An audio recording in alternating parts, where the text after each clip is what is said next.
Everybody, what's happening? It's Bill with Franklin Loan Center, and it is a Wednesday, August 16th.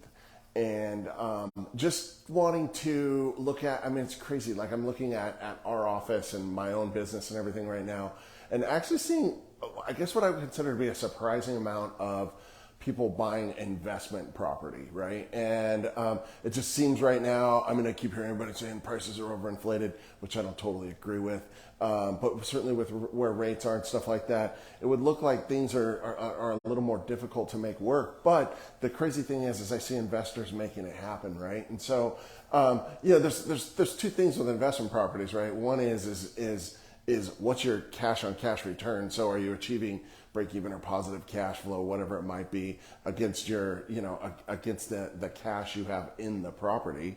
And then the second one is what kind of gain are you going to sell it for, right? And both of those are critically important. I mean, I guess they're important. Well, certainly the value. Everybody loves to talk about the value of the house they live in. That only matters if you're selling it, right? So, which is not enough happening of right now anyway. But it's crazy when you do think about, like, on an investment property, right? You buy it, hold it onto it for, I don't know, call it whatever, 5 years, and let's say it goes up 10%, even just 10%, right? So let's just use a $500,000 house.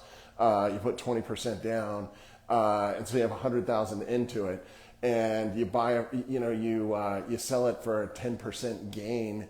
5 years later, well, it's a 10% gain on the 500,000, not the money you put in, right? So you made 50 grand on 100 grand. You made 50% return on your money. So if you just broke even from a cash flow perspective, you'd be golden, right? Now, a bunch of you are going to be listening to this saying, "There's no way you're going to break in a call if if you're putting 20% down here in SoCal." That's probably true, right? So you might not achieve that here, but I'm seeing people, do 20 and 30%, and over 5 years. I mean, let's look back 5 years. It's a hell of a lot more than 10% you've gained in equity, and those numbers could still work, right? So I just think it's pretty cool, and this is what I love particularly about the investment side of what we do is it's such just a number crunching game.